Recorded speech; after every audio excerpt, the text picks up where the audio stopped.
I'm not a homosexual, but speaking of hookups, I can tell you how we hooked up with Troma. We had made a masterpiece. We knew that Redneck Zombies was a masterpiece. And we were almost finished. We were sending it around to a lot of distributors, and they told us to fuck off. Fuck off. Oh, probably because your film was shot on tape, right? Yeah, these fucking assholes, they had no vision. It's like if it wasn't shot on film, they didn't want to talk to us. They were like sheep. So we ended up sending it to Troma. Unfortunately, Troma gave us a call. We went up to New York. We had our movie in our backpack. We went to the 9th Avenue studio, the Troma building, and we met with Lloyd and Michael. Came out with a deal. The deal was they give us the money to finish the movie, but I had to work as an indentured servant on the set of Troma's War. It actually worked out, and the rest is history. I worked on Troma's War, and then I stayed in between cutting trailers for Troma until we started on Toxic Avenger 2 and Toxic Avenger 3 and Sergeant Kabukiman N.Y.P.D. I don't know if you can remember, Lloyd, but on Sergeant Kabukiman N.Y.P.D., when I told him I wanted to work on it, he said, "Why the fuck do you want to come back and work with us?" It's because they're the best. What did you do on Sergeant Kabukiman N.Y.P.D.? On Sergeant Kabukiman N.Y.P.D., I was the second unit director, and I was a special effects coordinator. However, I want to point out that in Troma's War, I think I played, I don't know, probably about 24 or 25 different characters, and I did a few stunts with Scott Leva, and I also did. Actually, I'm the first person you see in the Toxic Avenger Part 3 in the video store. I got to act with Troma. I got to direct with Troma. I got to be a special effects person with Troma, and I got to cut trailers with Troma. Star Wars 3. And speaking of worms, when you see the actor eating the worms in the beginning of Sergeant Kabukiman N.Y.P.D., that wasn't him. That was me. I was the go-to guy for the gross shit. Now tell us, what is your strongest memory of working for Troma? My strongest memory of working with Troma was all the sex. There was lots of sex and lots of orgies.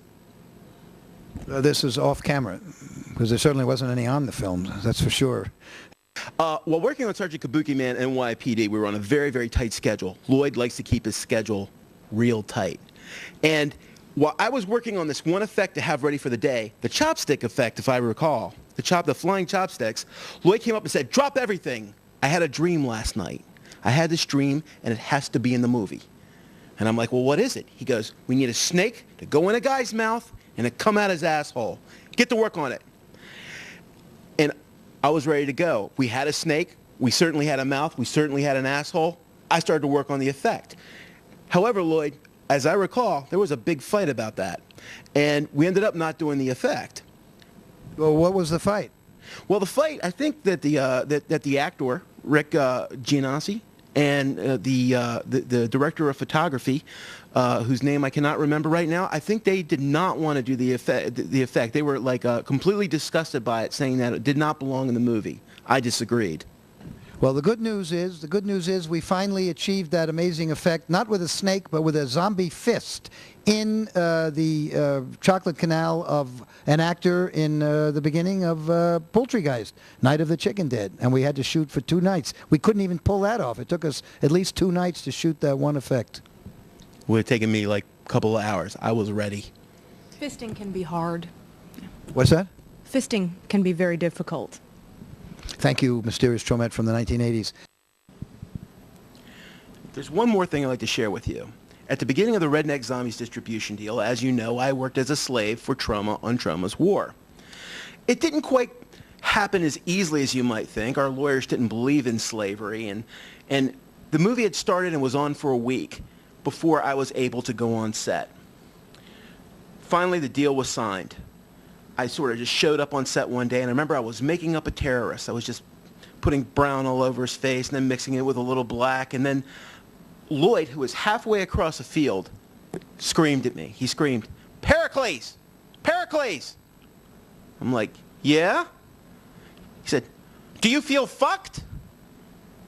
And I said, no, I don't feel fucked. He said, should I feel fucked? No.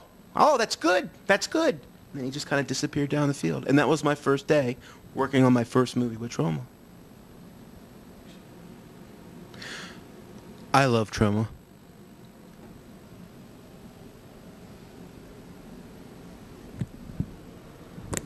There's an important message from Jesus Christ, Lord, our Savior. The real lesson to be learned here, kids, is that you can make a film on film, DV, HD, any format.